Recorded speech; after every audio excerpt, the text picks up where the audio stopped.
Hello everyone, I hope you all are doing great. In today's video, I'll be going to discuss about the gas chromatography part 2.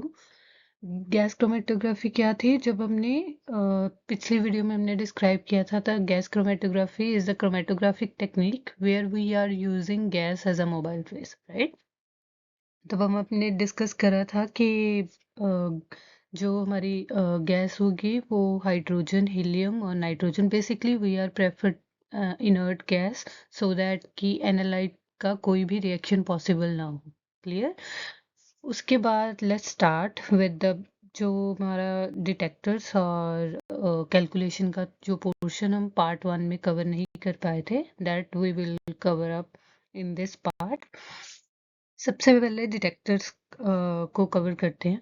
Detectors मैंने presentation थोड़ा सा lengthy हो रहा था, so that's why I pick up the names only, but इसके जो detailed notes हैं वो I provided in the description, okay. तो सबसे पहले डिटेक्टर्स, बेसिकली डिटेक्टर वर्ड से ही हमें पता चल रहा है कि we are going to detect the analyte. अभी क्रोमेटोग्राम डिजाइन हो गया, that means we are elute our sample. Chromatography का काम क्या है, उन कंपोनेंट्स की क्वांटिटी को सेपरेट आउट कर देना। अब डिटेक्टर का क्या है, वो जो अननोन सैंपल है या जो अननोन कंपोनेंट्स हैं, we have to detect those. तो अभी हमारे पास दो टाइप्स के डिटेक्टर हैं, one is destructive and the second one is non destructive. अभी जो फर्स्ट है डिस्ट्रक्टिव, डिस्ट्रक्टिव वर्ड से क्लियर हो रहा है कि इसमें आप क्या करोगे, जो आपने सैंपल इल्यूट करा है, you are not able to get it as such. अभी आप जब डिटेक्टर से उसे पास ऑन करोगे, you are not able to get the similar quantity और समथिंग। आप उस वो डिस्ट्रक्ट हो जाएगा या खत्म हो जाएगा। चाहे आप उस सैंपल को बर्न करो, चाहे आप उसकी रेडिएशन उस पर रिजेक्ट करो, तो वो उस चीज़ों की वजह से you are not able to get that same sample. तो जो हमारे पास डिस्ट्रक्टिव डिटेक्टर्स हैं, they are flame ionisation detector. Flame ionisation detector में आप क्या करोगे, आप हाइड्रोजन या नाइट्रोजन की फ्लेम से आप अपना एनालाइट को पास ऑन करोगे, then you are able to analyse the respective components properties, okay. उसके बाद है flame photometric detector. Flame word तो था ही कि आप हाइड्रोजन फ्लेम द या नाइट्रोजन की फ्लेम से उसे पास ऑन करोगे तो वो कंपोनेंट कुछ पार्ट्स में ब्रेक हो जाएगा। तो उसके बाद आप उस पर लाइट एमिट करोगे so that you get some deep या other properties about that component. अभी ऐसा नहीं होगा कि आप कोई भी डिटेक्टर किसी के लिए भी यूज कर सकते हो। As we are getting routine और हम प्रैक्टिस या यूज टू हो जाते हैं in for performing the lab task, तो हमें पता चलने लग जाता है कि ये बेसिकली कंपोनेंट ऑर्गेनिक है या इस प्रॉपर्टीज, तो हम उसको रिस्पेक्टिव डिटेक्टर के साथ ट्रीट करेंगे so that we get some maximum knowledge about that component, okay. उसके बाद है nitrogen phosphorus detector. Nitrogen phosphorus detector भी सेम, नाइट्रोजन और फॉस्फोरस के combination से we are using that detector to analyze something. Atomic emission क्या होता है कि हम एटम पे लाइट इजेक्ट करते हैं और वो लाइट एक स्पेक्ट्रा प्रोड्यूस करती है और उससे हमें उसके नेचर या फिजिकल प्रॉपर्टीज या केमिकल प्रॉपर्टीज का नॉलेज होता है। तो that's detector we can use. And the mass spectrometer detector, हमें पता है मास क्या करता है कि it break the components into further segments. तो उसमें जो हमारे पास वेरियस पीक्स आएंगी, from that we are able to find the structure of that compound. क्योंकि क्रोमेटोग्राफी से अभी तक हमने सिर्फ क्या किया है कि हमें पता चला है कि हमने सैंपल उठाया, हमें पता चला कि उसके अंदर तीन कंपोनेंट्स हैं, राइट। तो वो तीन कंपोनेंट्स अब सेपरेट होके आ गए with respect to reference compound. लेकिन अभी उन कंपोनेंट्स के नाम क्या होंगे या वो उनका स्ट्रक्चर कैसा होएगा, so we have to use some detectors in order to analyse the give the name of that compound. तो जब हम कभी रिसर्च करते हैं तो बेसिकली हमें नहीं पता होता कि वो कंपाउंड क्या है, वो अननोन है, तो हम उसे नोन रेफरेंस स्टैंडर्ड के साथ ट्रीट करके we are able to find the structure of that compound. जैसे आगे अगर हम बात करें कि कार्बोनिल का आईआर स्ट्रेचिंग है, तो कार्बोनिल की आईआर स्ट्रेचिंग क्या है, 1600 टू 1400 या 1730 पे उसका शार्प पीक आता है। तो इससे हमें क्या पता चला कि मेरे स्ट्रक्चर के अंदर कार्बोनिल का कंपाउंड प्रेजेंट है। तो उसी तरह से मास स्पेक्ट्रोमीटर के अंदर भी जब वो डिफरेंट मास फ्रेगमेंट में ब्रेक होता है, जैसे अभी हम फाइंड आउट कर रहे हैं कि ब्रोमीन है, तो हम क्या देखेंगे कि वहां पर दो पीक्स की रेशियो क्या आएगी, 1:1 आएगी। या क्लोरीन हुआ तो मेरे पीक्स की रेशियो में 1:3 का मास ब्रेक किया जाएगा। तो इस तरह से हमें पता चलेगा कि उस कंपाउंड के अंदर कैसे कैसे एलिमेंट्स कनेक्टेड हैं, so that we can deduce या convert into a actual structure of that. अभी क्या है, नॉन डिस्ट्रक्टिव गैस क्रोमेटोग्राफी में क्या होएगा कि हम अपने सैंपल को रिटेन कर पाएंगे। तो ये चीज़ हमें पूरा डिटेल तो नहीं प्रोवाइड करेगी, बट यस, उसके बारे में मैक्सिमम हम नॉलेज भी गेन कर लेंगे और अपना कंपोनेंट रिटेन भी कर लेंगे। जैसे कुछ कंपोनेंट्स की क्वांटिटी जो हमारे पास होती है वो बिल्कुल माइक्रो लेवल की होती है। तो उसके लिए हमने पहले split injection GC technique use करा, जैसे मैंने पिछली बार एक्सप्लेन करा था पिछली वीडियो में। तो उसके बाद हमने उस क्वांटिटी को बचाने के लिए we are applying these detectors. तो thermal conductivity, to know the thermal conductivity of that compound. Electron capture detector में क्या है कि हम अपने एलिमेंट के अंदर इलेक्ट्रॉन की कैप्चरिंग करते हैं, मतलब इलेक्ट्रॉन कैप्चर करते हैं उसमें से और उसकी रिएक्शंस को ऑब्जर्व करते हैं। इलेक्ट्रॉन कैप्चर बेसिकली हम ऑजर इलेक्ट्रॉन स्पेक्ट्रोस्कोपी होगी जो इसमें इलेक्ट्रॉन कैप्चर हो जाता है। तो इस तरह की टेक्निक को हम बेसिकली यूज कर रहे हैं। फोटो आयनाइजेशन वैसे ही फोटो और आयन, मतलब लाइट की with the help of light हम जो आयनाइजेशन उसका कर पा रहे हैं उस कंपोनेंट का, that is a photo ionisation detector. इनके जो डिटेल नोट्स हैं I be provided in the description, once again I tell you. उसके बाद है एनालिसिस। अभी एनालिसिस हमारे पास दो टाइप का होता है। एक तो होता है क्वालिटेटिव। क्वालिटेटिव में मतलब हमने क्रोमेटोग्राफी को जैसे बोला कि मुझे था कि हाँ इसमें 3 कंपोनेंट्स है, बस मेरा ये इंटरेस्ट था, मुझे ये जानना था कि इसके अंदर कितने कंपोनेंट्स हैं। अभी मैं थोड़ा सा ग्रीडी हो गया, तो अभी मुझे पता करना है कि इसके अंदर कितनी क्वांटिटी में कौन कौन था। तो that becomes quantitative, got it. तो क्वालिटी में आप क्या बोलोगे, व्हाट अ कंपोनेंट इज। तो मुझे पता चला कि इसमें 3 कंपोनेंट हैं या 4 हैं या 5 हैं, जो भी हैं। और क्वांटिटेटिव के लिए मैं क्या सोचूंगी, हाउ मच इज दैट। अभी मुझे इंटरेस्ट है कि कितनी क्वांटिटी है, ताकि मैं यूज कर पाऊँ ना, कि मैंने पर्टिकुलर एनालाइट लिया है तो उसमें 4:1:3 ऐसी रेशियो है। The size and the area of the component or the peak will be help me to find out that structure या to find out that amount. Clear. तो अभी तक हमने क्रोमेटोग्राम में यही डिस्कस करा था कि जब हमारे पास क्रोमेटोग्राम डिजाइन होता है तो वो बेसिकली जितनी हमारी शार्प पीक होती है या पीक रीजन होता है वो हमें डिफाइन करता है कि उसकी कंसंट्रेशन कितनी है उस कंपोनेंट की। तो आपके पास मैंने ये स्नैप्स यूज करी हैं सो दैट कि हमें हम रिलेट कर पाएँ जो हम समझना चाहते हैं। तो वहाँ पर अभी जो पीक हाइट है, अगर सपोज करो किसी कंपोनेंट की 700 है, तो हमें पता चल गया उसकी 700 पीपीएम, या उस पर्टिकुलर जितना कंपाउंड हमने लिया है उसमें से 700 पीपीएम वो कंपोनेंट। तो पीक हाइट हमें ये बताती है। नेक्स्ट है अभी हमारा क्वालिटी, तो सिर्फ पहली बार में ही हमें पता चल जाएगी कि इसके 3 कंपोनेंट्स हैं सिर्फ पीक का क्रोमेटोग्राम देख के। अभी हमें फोकस करना है क्वांटिटेटिव पे, because we are interested in collecting the quantities of that particular compound. तो उसके लिए हम डिफरेंट मेथड यूज कर रहे हैं। First is the percentage peak area method. तो इसको आप कैसे यूज करोगे, लुक एट द डायग्राम, ये आपको हेल्प करेगी इसको रिलेट करने के लिए। एडवांटेजेस और डिसएडवांटेजेस हम बाद में देखेंगे। तो आपका इंटरेस्ट है सिर्फ कंपोनेंट ए में, लेकिन उसमें 4 कंपोनेंट्स आए हैं सपोज कर। तो उनका पीक एरिया आया 1000 पे, 2000 पे, 500 पे और 1000 पे। तो आप क्या करोगे परसेंटेज फाइंड आउट करने के लिए कि उस पर्टिकुलर कंपोनेंट की जो मेरे इंटरेस्ट का है उसका परसेंटेज कितना है उस एनालाइट के अंदर। क्लियर। तो आप क्या करोगे, जैसे सबका सम कर दिया, सारी इंटेंसिटीज या सारी कंसंट्रेशन का सम करने के बाद आपको टोटल एरिया मिल गया 4500। अब क्या करोगे, जिस कंपोनेंट में आपका इंटरेस्ट है that component divided by total area 4500। तो हमें पता चल गया कि मेरे पर्टिकुलर कंपोनेंट की जो कंपोजिशन है वो 22.2% है। जब भी आप अपना सैम्पलिंग करते हो, सैम्पलिंग बेसिकली आप सैंपल को कलेक्ट करते हो, राइट। तो उसमें से अब हमें पता चलना शुरू हो गया। जैसे अगर मैं बात करूं कि लेमन में विटामिन सी की बात है ना, तो लेमन में जो विटामिन सी का कंपोनेंट है सपोज करो वो 80% है। अभी मुझे पता चला कि कीवी के अंदर विटामिन सी की क्वांटिटी और भी ज़्यादा है। सपोज करो 90% है, तो इसका मतलब है कि मैं अपना सैंपल जब पिक करूंगी, when I will be focus only towards the vitamin C, तो मैं क्या करूंगी, मैं किसको sample as a sample use करूंगी, कीवी को, क्योंकि उसके अंदर मुझे विटामिन सी का परसेंटेज ज़्यादा मिलेगा। तो इसी तरह से it will help us to decide our sample as well.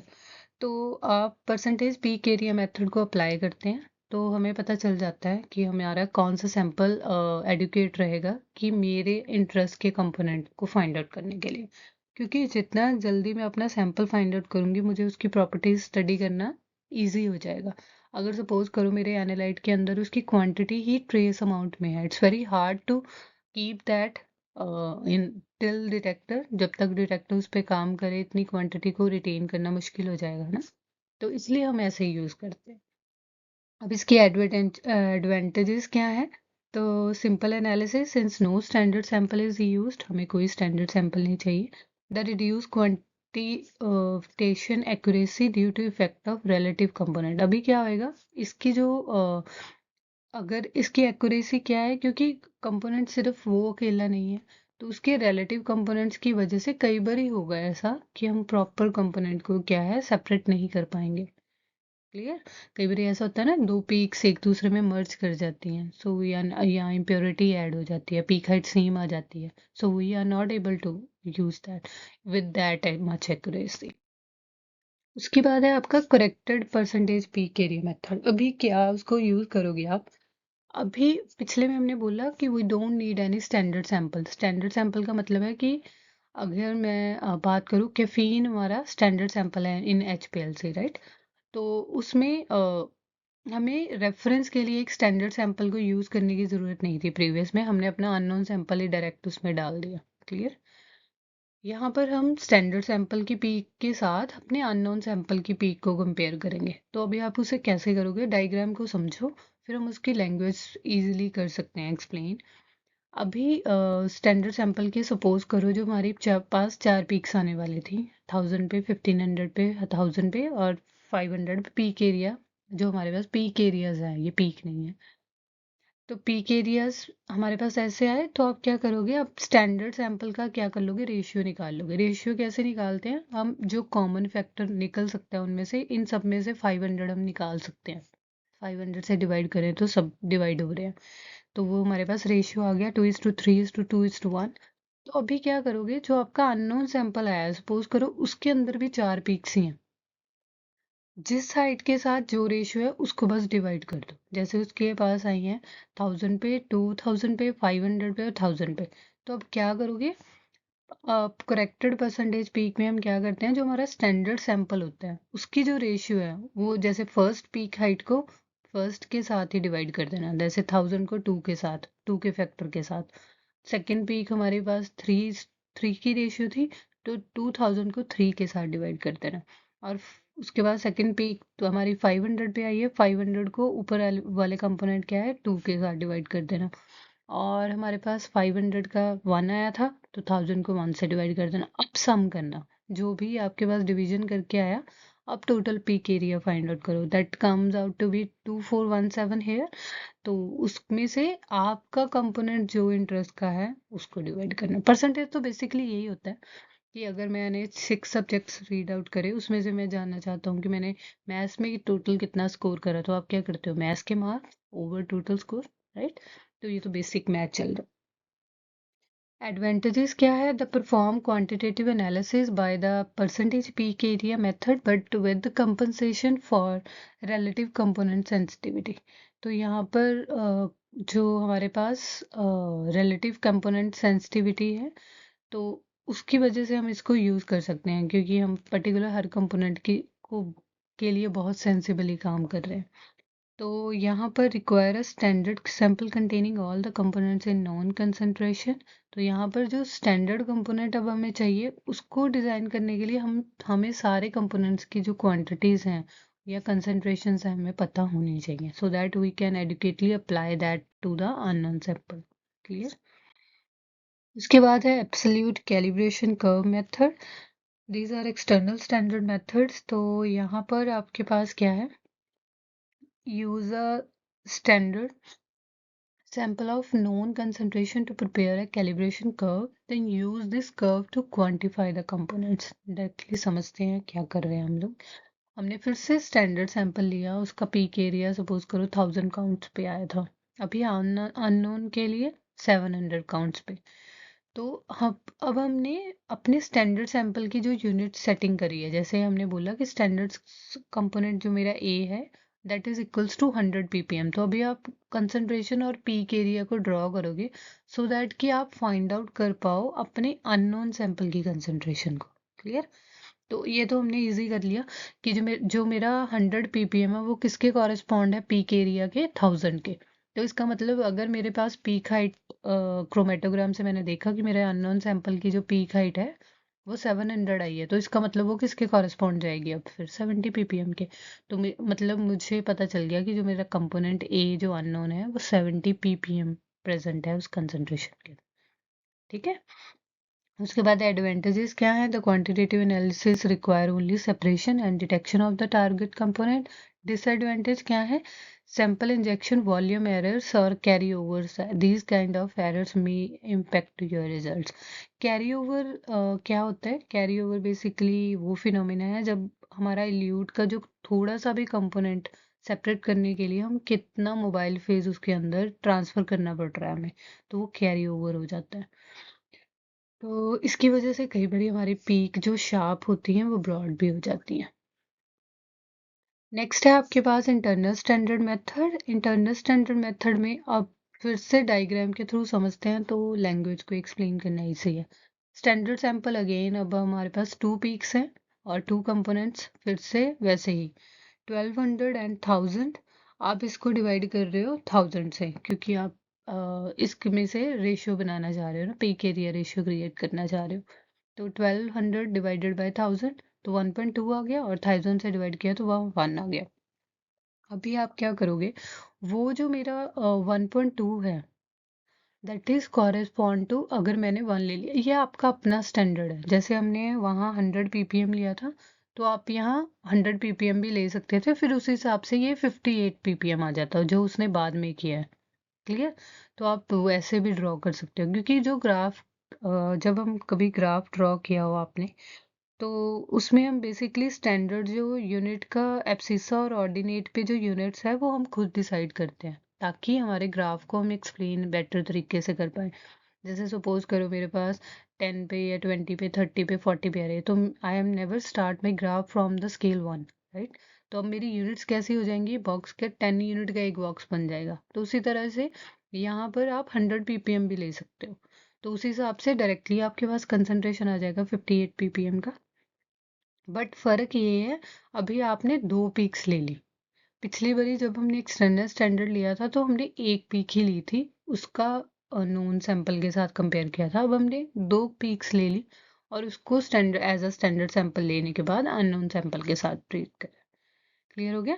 तो अभी जो हमारा कंपोनेंट ए है वो दोनों, उसकी जो ppm या उसकी जो कंसंट्रेशन है वो 0.7 जो मेरे इंटरेस्ट का है, तो वो 0.7 के कॉरेस्पॉन्ड कितना आ गया फिर 0.58।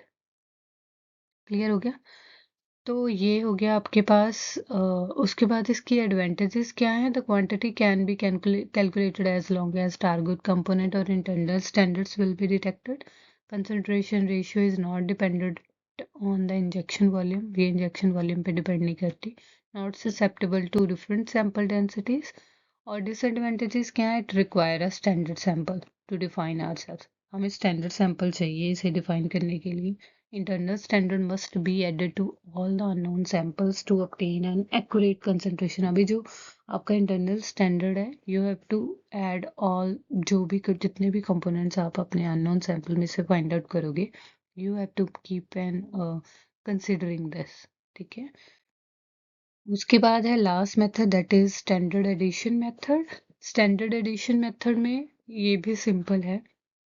इसमें भी आपके पास सपोज करो आपके पास स्टैंडर्ड सैंपल जिसकी पीक हाइट 1200 पे है, और जो आपके पास अननोन सैंपल है वो उसकी हाइट है 400। तो आप उसको जितनी आपने उसके अंदर जैसे क्वांटिटी ऐड करा ppm पे, तो 1200 के कॉरस्पॉन्ड हमने हमेशा 1200 को जो आपका नोन सैंपल है उसको 100 से उन्होंने कंपेयर ट्रांसफर किया है। क्यों किया है? ताकि हमारी कैलकुलेशन थोड़ी सी इजी हो जाए। अगर हम कोई भी रैंडम डिजिट लेके सपोज करो ये उसको 72 या 82 के कॉरेस्पॉन्ड भी रख सकते हैं 1200 को, तो उसी हिसाब से हमारी 400 के साथ कैलकुलेशन थोड़ी सी टिपिकल हो जाएंगी। तो इसीलिए 1200 जो भी हमारा peak area that is correspond to 100 ppm, मतलब हमने अपना जो स्टैंडर्ड ले लिया वो 100 ppm ले लिया, तो उसका मतलब 400 ppm के कॉरेस्पॉन्ड हमने ड्रॉ कर दिया। और उसके बाद आप उसको बैकवर्ड या ट्राई करोगे कि वो एक्स एक्सिस के साथ मैच करे। जहां पर वो एक्स एक्सिस के साथ मैच करेगी दैट मीन्स वो the concentration of component A in the unknown sample is shown by the absolute value of the interaction। तो वो किसके कॉरेस्पॉन्ड जाएगा? जो 400 है, अब किसके कॉरेस्पॉन्ड जाएगा? 50 ppm, -50 ppm के कॉरेस्पॉन्ड। तो वो उस हिसाब से हमें जो हमारे अननोन सैंपल है उसकी कंसंट्रेशन पता चल गई। क्लियर? तो standard addition method analyse the unknown sample and the same unknown sample spiked with the unknown amount of target component, ये उसने उसको डिफाइन करने के लिए बोला है। उसके बाद इसकी एडवांटेजेस क्या है? The other component in the sample can mitigate the effect of changes in sample composition. तो दूसरे का इफेक्ट नहीं आएगा, जिसको हम मैट्रिक्स इफेक्ट बोलते हैं। और एक्स्ट्रा वर्क क्या करेगा? To add the target component to the unknown sample, because the target components is added to unknown sample sometimes multiple quantities, rare samples cannot be used। इस मेथड का जो loop holes हैं वो ये है कि हम जो रेयर मेथड, जिस मेथड पे जिस कंपोनेंट पे हमने कभी काम ही नहीं किया, it's very hard to apply this method on those components। That's all about कि इसमें हमने क्या कवर किया, डिटेक्टर्स कैसे हैं, डिटेक्टर्स क्या होते हैं, और एनालिसिस हम किस किस तरीके से करते हैं। तो ज़्यादातर हम जो प्रीवियस मेथड है हम वो यूज़ करते हैं, बट यस नॉलेज के लिए इन मेथड्स का पता होना ज़रूरी है, क्योंकि एग्जाम में जब हमसे पूछा जाता है तो वो तब हमने सिर्फ मेथड्स को एलेबोरेट करना होता है। तो जितना हमें पता रहेगा जितने मेथड्स के बारे में, it will be helpful us to score that good in that exam. That's all about GC. I hope these videos will help you to get some knowledge about GC and create some interest to get some more knowledge about GC. I hope it helps you out. Thanks and Har Har Mahadev, guys. Keep learning all the time.